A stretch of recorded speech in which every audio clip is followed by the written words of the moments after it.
why are we trying to build here 100 companies? Isn't that a lot? Like with nobody studios, I mean, it's kind of unheard of. When you're trying to build with 100 companies, most start with like 1, 2, or 3 or 5, but 100, come on. Yeah, no, it's a bit of a, we call it big, hairy, ambitious goal, right? A BHAG, as many people Right. sort of say. And one of the reasons I like to have that is so many people, when they hear 100 companies in 5 years, half the room gets up and says, that's crazy, and leave. And then the other half says, this is the kind of crazy thing I like to be part of. You know, and I think just the pace of innovation that's happening, startups rise and are disrupted like literally in a matter of years. You know, you think about new technologies like ChatGPT and how they're literally changing the landscape of technology overnight. Right. So companies that were a marketing agency literally 6 months ago had loads of staff, trying to create content was a struggle. Right. And now they've got this tool that can help them be more efficient literally overnight. Correct. So our belief is just that companies are that rate of innovation is going to be faster. It's going to be more fierce, if you will. Right. So you're going to have to build companies fast, build them cheap, build them quickly. And then our plan is obviously to exit them as quickly as possible too as well. So that's why we're doing 100, because it's never been done before. I know. It's unheard of. Like having 100 companies in 5 years. Yeah. And we're not talking about, generationals, like 2 decades, 3 decades. We're talking about 5 years. Yeah, no, it's been fascinating, and the thing is, we're not trying to do 20 companies for 5 years. When we first started the studio 2 years ago, our goal was to do 3 companies. Okay. And then last year we were planning to do 5, but we ended up doing 7. And then this year we're going to do 10. So we're sort of scaling exponentially. We're building the systems. Right. And next year we'll do 30 companies. The year after that we'll do 45. And honestly, when we get to year 6, if we're not doing like 60 or 70 companies a year, so yeah, don't even ask us what we'll be doing in 6 years, because it's getting pretty pretty bold. I mean, I've worked on building my own companies. I have 7, but I built that in like 12 years. Yeah. and just when I was approached via email initially with regard to nobody, when I researched, I saw 100 companies. That was a glaring thing for me. That was the first thing I saw, and it's like, it's the latter. It's the latter for me, meaning it's like, whoa, okay, this is crazy. I want in. Yeah, we're happy to have you. And I asked, who are these crazy guys? I want to know more about them. So I started researching about it on YouTube and also on Google. So that's how I found it. So why is it called Nobody Studios? Yeah, well, there's a famous story about when Michael Jackson was recording Feed the World. He invited all these amazing, really talented people to come and work on that song with him. And the one thing that he did when people arrived is he put a sign that said, "No egos, leave your ego at the door." Yeah. And the people who are part of Nobody Studios, we've got the former CEO of Coca-Cola. We've got senior executives in companies like American Airlines, Google, Stripe, like fantastically successful individuals who've built and grown businesses and exited them for billions of dollars. Yeah. But just like I've never met an entrepreneur who's only had one idea. As you said, you've 7 companies, right? So how can you create a place where very bright people can come together to work with like the best in the industry and create more, right? And that's sort of the fascination. And really, everyone spends so much of their life trying to become a somebody. But what actually makes great businesses is parking your ego at the door, working with great people. And that's really what Nobody Studios came from, is that ability to spend your whole, be nobody and achieve a lot more. Yeah. You mentioned something about the venture studio, but I know what a venture capital firm is, but a venture studio, what does that exactly mean? Can you tell more about that one? Yeah, so when most people hear venture, they think of venture capital, guys wearing like puff jackets and walking around San Francisco and, talking about they're going to invest in the next Uber. But venture studios is a very fast emerging asset class. It's grown 625% in the last 5 years. It's that a little part of the ecosystem that is actually before real significant capital. So we aren't a VC. but we raise our own capital. So we've raised over $4 million ourselves from private investment and crowd investors, so we can fund our own ideas. We're not an incubator, but we have lots of our own ideas that we want to build, and we're not an accelerator like Y Combinator, where people join and they get a branding. So we're literally co-founders of all these businesses with people who come through our door, either ideas we have ourselves, companies that early stage and want to work with us.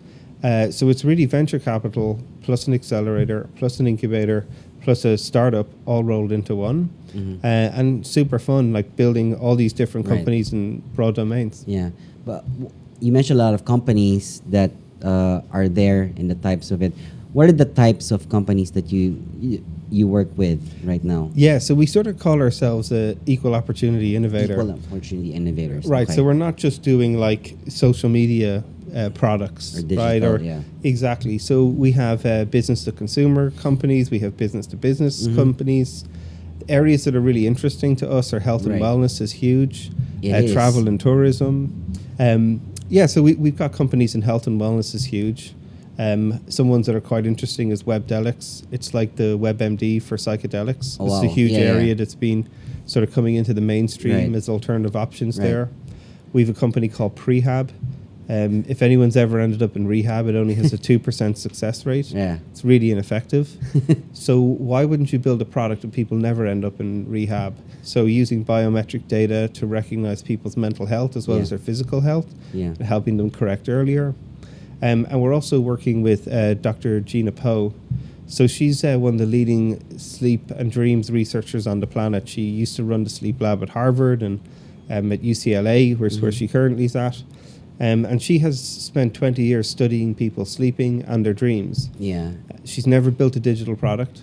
So she's a great example of someone who comes into our studio, and we're building a product with her for a predictive sleep analytic at the moment. So super fun. Just a segue to it. One of my favorite books is Why We Sleep. Yeah, of course, right. And in that book, I became addicted to like sleep. It's like sleep is like something we do every day, right? Like a third of our lives. But it's something when I read that book, it's like it's something I was keen on always thinking about, like the hours of sleep that I'm working on. But we can talk about that later on. But how do you get these new ideas for companies to like create? Because you've mentioned a lot of things. It's like boom, boom, here, there. It's not random, but it's so way out of each other. Yeah, well, one of the things about having a really diverse team is you have a really diverse set of ideas, right? And our investors, our funders, our entrepreneurs have very diverse backgrounds. Right. And what's most interesting about that is you sort of get this lovely sort of cocktail, if you will, like different people from different industries thinking about ideas, but you can stitch them all together. So one of our other companies is a Web3 loyalty platform. It's called Punch Cards. And this is a really great example about loyalty is a really unsolved area. If you're McDonald's and you want to do a collaboration with Chase Credit Card for you to go, you're a basketball fan, right? Who's your team? Washington Wizards, unfortunately. All right. Not that anyone would want. Well, if somebody wanted to go and see the Wizards play in downtown Washington, right? Like, what would love to happen is like a credit card, like Capital One, who's a sponsor there, right? They would love to do a deal where you buy your ticket to the game, you get a 5% discount because you use your Capital One credit card. You can go to McDonald's and get 10% off your meal. Like, they'd love to create those experiences. That's why I see, like, when the Wizards score 115 points, they get like $2 for a Big Mac. Right. So these are really hard deals to orchestrate because they all have different platforms. Right. But if you could create one place where they can all sort of create a marketplace to share their loyalty points on. Loyalty points, good deals and stuff. Right. And, we're very lucky because some of our investors are former CEO of Coca-Cola, the head of American Airlines. These people who, like, you want to fly to go watch the Wizards play, suddenly, right, they have the network to bring these people together and create products that are better than their whole. And it's a really unfair advantage and something we're pretty excited about. Okay. So why do founders want, like, to join the studio as opposed to just, I could just build my own. Yeah. Well, I think Dr. Gina Poe is a great example, right? Like, she's the best, top 5 in the world about sleep and dreams. She's pretty busy doing that. Yeah. But sure. building a technology product was never really on her radar. Okay. So why can't she be a co-founder of a business and we put a team together to go and maximize the opportunity there? Right. You've got 7 businesses. Would you like to do an 8th?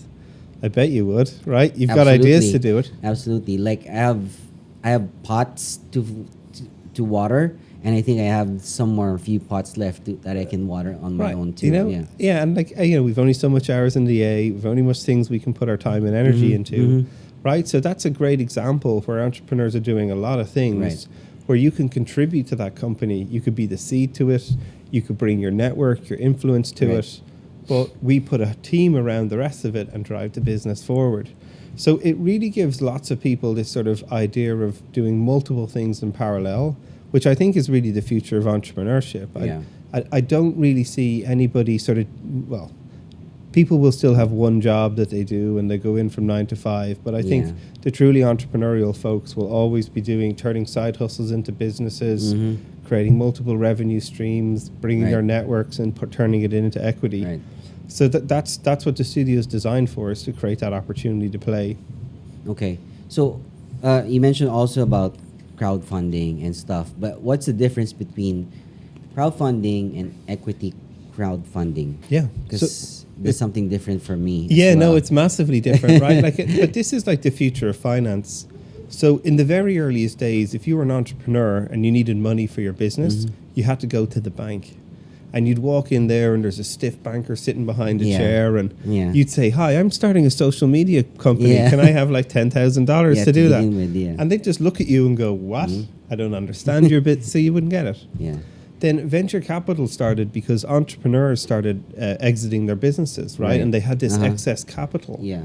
So they were like, well, why don't we take our money and put it into entrepreneurs, because we understand what an entrepreneur is. And that's actually how venture capital started. Right. But it's also a very small, as we were joking earlier, world, right? It's like primarily a bunch of white dudes hanging around San Francisco funding other white dudes, right? That's not what we want, you know? So then we started to innovate funding, where the idea of getting the crowd involved to fund something. Okay. And people are probably most familiar with crowdfunding through sites that you could actually your friend is running a Kickstarter, right? But you're buying a product. Yeah. At Kickstarter, I had maybe a Pebble watch that I liked, so I could pay $50 and that would fund Pebble to build that watch. I'd get the watch, but I own nothing of Pebble, nothing of the business. Yeah. Right. So equity crowdfunding is this idea that you're actually owning a piece of the business, Right. and you benefit from the success of that business, Right. which is On a the big early shift. stages. The earliest stages, right? So for most people, it's actually impossible to buy early stage companies. If you work in the US, for example, you have to be an accredited investor. That means making over $300,000 a year for 3 years. Okay. Yeah. So you have to be a millionaire in essence, right? So most people on the street could never have bought Google before it was Google, or Uber before it was Uber. Okay, so every time someone says like, "Oh, he bought early on when Google was starting," or he bought early on when like Uber was starting, so you have to have some sort of equity at that level to be able to purchase. First of all, you have to be a millionaire. Secondly, you have to know where these companies are and how you can even get involved in the opportunity to buy them. So it's actually really, really hard. It's like less than 1% of the population can play. So with equity crowdfunding, and Nobody Studios in particular, you can invest in our studio and own a piece of every one of these 100 companies that we create. So if one of them turns into a Google, happy days for you, right? Yeah. But all you have to do is buy into the studio. The studio is a factory. Right. We're a startup factory. Okay. So you own a piece of the factory and every product we create, which are startups. Okay. So that's a huge opportunity for, it doesn't matter if you're a bus driver, if you're a nurse, a doctor, for as little as $100, you can actually own a piece of our studio. Like just the amount of just $100, it's like crazy and insane to think about when you're just starting, because usually you would say, oh, you need at least $10,000 to begin doing something like that. Now with $100, like you can. Yeah, and you can become a venture investor. You can buy yourself one of those nice jackets and walk around downtown Or you don't need Manila to. and pretend that you're like a VC, venture investor. You might even get one of these amazing Nobody Studio shirts, right? Look at that. Venture investor. Venture investor. So, you know, Right. like these are the things that Okay, are happening. so the real question here now is, how do you make money? It's like what's the business model like? Yeah, so what we do is we take companies on from their earliest stages. So typically we put in $250,000 over 12 months to fund that company. So that's Okay. everything from funding the team, its marketing budget, to software development. And that's like our little investment in that Right. idea. And as that idea starts to grow, then when we're really confident that it's a great business, we go and get external capital. So Okay. a traditional venture capital firm might invest in a Yeah. Series A round for it. But what we're actually trying to do from our business is sell them quickly. Just like the ChatGPT example we Right. said, where as soon as your business is on the up and then it's disrupted, you sort of want to catch the wave, surf it at the very beginning Right. and jump off before it crashes. So our goal is literally building these companies for about $250,000, selling them from an early to mid-stage exits, which could be anything from $25 to $100 million, and then just do that again and again and again and again and again and again and Wow. again. So every time we sell a company, whatever percentage we own, so if we sold a company for $90 million at Yeah. Series B, the studio would generally own, portion of that, maybe say 30-40%, like $30 million.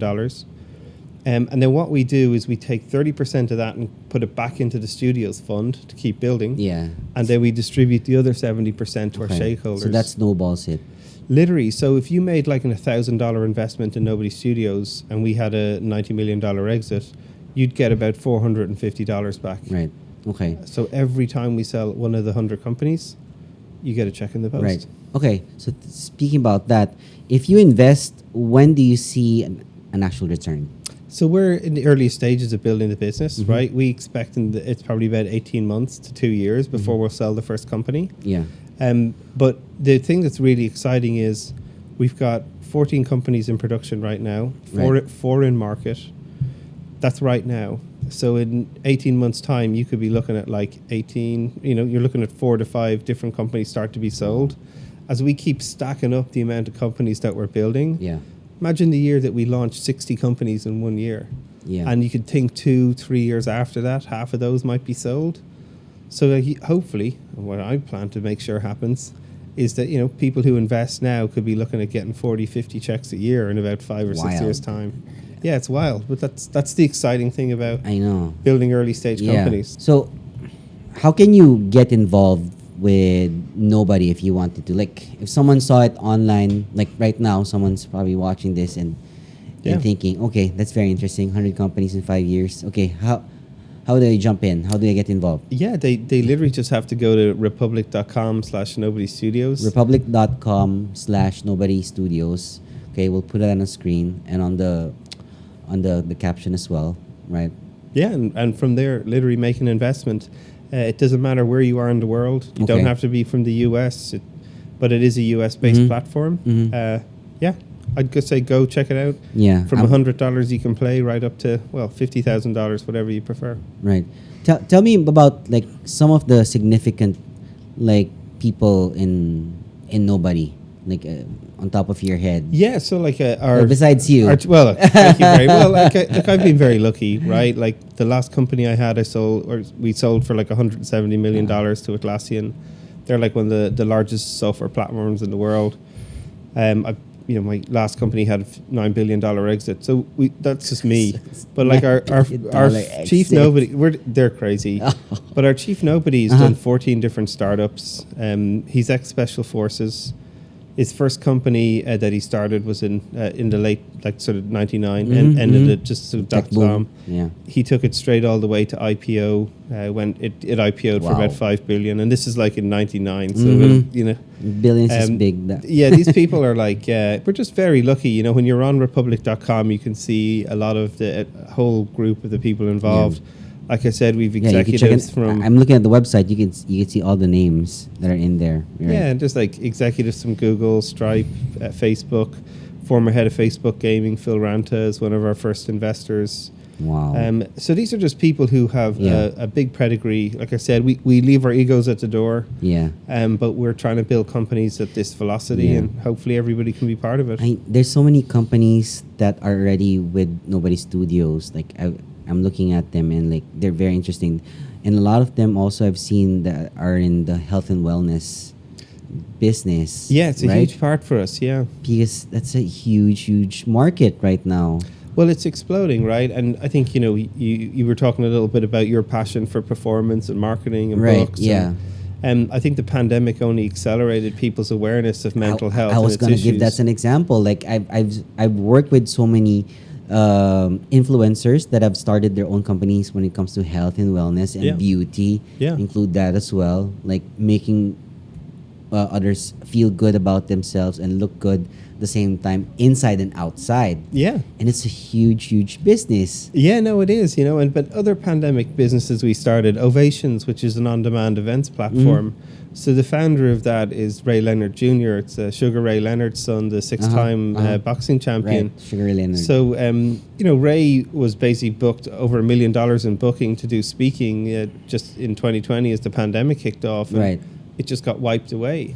So we decided to create a virtual business where you could just book these amazing talent for like 10, 5, 20 minutes to jump into your Zoom meetings and make them like really exciting for like a fraction of a cost. So why not have Magic Johnson, jump in and talk to you about leadership for 10 minutes, for a fraction of the cost it would take to fly him to an event and do it. That's awesome. Yeah, so, that platform is like really taking off. We've some of the most amazing talent in the world who will speak on it. You can like it's so funny.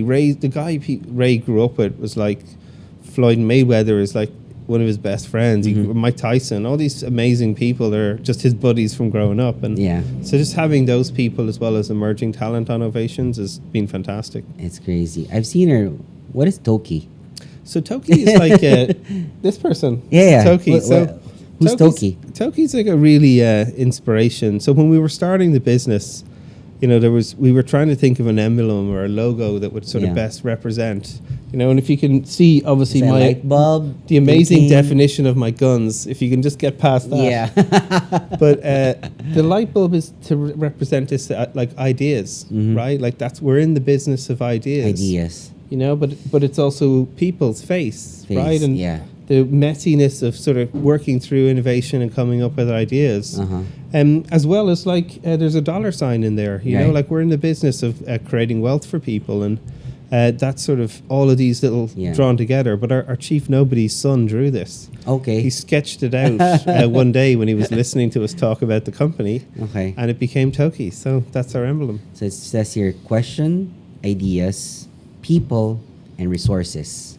And you combine all of them. Because when you have questions, you have ideas. When you have people, they are your resources. It just makes sense. Yeah, that's right? it. Bringing it all together, yeah.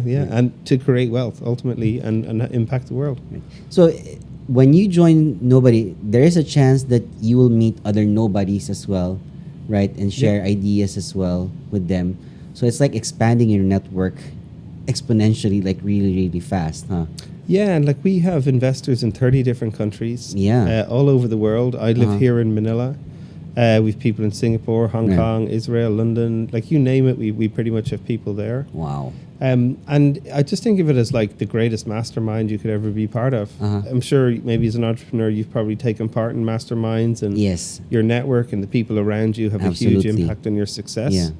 That's what Nobody is. It's crazy. You have all these different cultures that, bring everyone together then.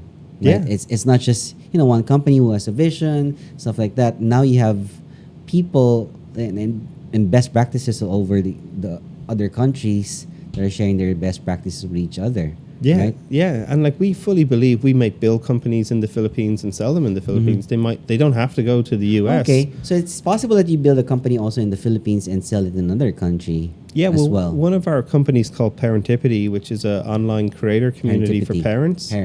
Yeah, parents giving tips. Good. I like brands. Yeah, well, the whole development team here is based in the Philippines. Okay. A lot of our social media team is based in Cebu. So we literally have people like all over the planet, and there's no reason that we won't build companies in local markets and exit them in local markets if that makes sense. If we can scale them all over the world, we'll do that. But it's not a prerequisite that they have to be U.S. businesses. Nothing to do with that at all. Okay. Parentipity. What other companies are possibly here in the Philippines that you think could become big as well? Well, we'll see a few more in the pipeline that we're starting to build. Actually, two of our largest investors are based here in the Philippines. They have really interesting backgrounds in retail. I can't divulge who they are because they're people that would prefer not to be. That's fine. But so I would just encourage you, like, go to nobodystudios.com.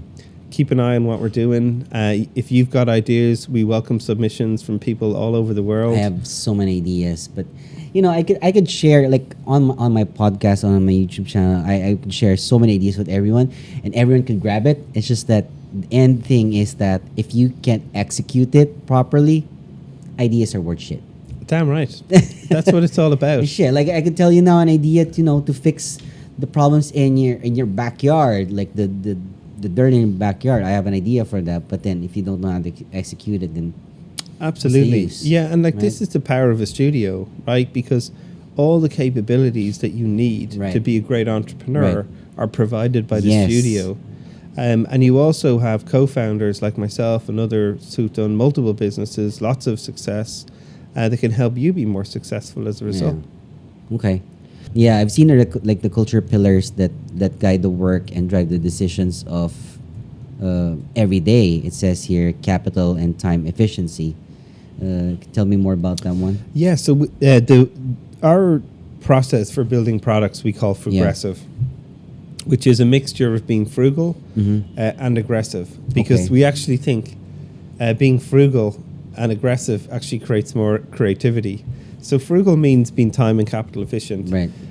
We build companies for $250,000. People pay for a pitch deck of that cost in San Francisco, right? It's crazy, right? So we're building companies really cheap, really fast. And that's what the aggressiveness is, right? 100 companies in 5 years, getting companies into market in months as quickly as possible. So we operate at speed and at scale, which is aggressive. But also our constraints are like really tough. So when we're ideating ideas, you might spend $1,000 on it. We do a concept, we spend 10 grand, and try to bring it to market, we might spend 50. Right. And a lot of this is like a staged approach to really pressure test these ideas and see if they're worth keeping and investing in. And that's sort of part of the fun of what we're doing, and something I think is very unique to us. Okay. And there's also other things that drive the culture is people first paradigm, power of the crowd, transparency to our core. So transparency means here that sharing raw insights, decisions, and results inside out. So, I mean, transparency is a huge issue for a lot of people who invest, right? So being transparent is really important when you're investing in something, right? So nothing is hidden underneath or what have you, right? Yeah, well, like the fun thing about Nobody Studios is I'd say every week we probably have about 6 live streams that go out. Min and Chiara, who run our Idea Lab, run a show every Tuesday where they talk about ideas that have been submitted to the company. Right. Seychell, our Chief Culture Officer, either interviews somebody from the studio or one of the founders. I think I probably do about 3 shows a week where I'm sitting down with founders of our companies. What's the name of your podcast? Oh, we've got so many. Well, Nobody Studios one is just, if you just look at Nobody Crowd, check that out on all your favorite platforms. And obviously you can follow us on YouTube, Nobody Crowd.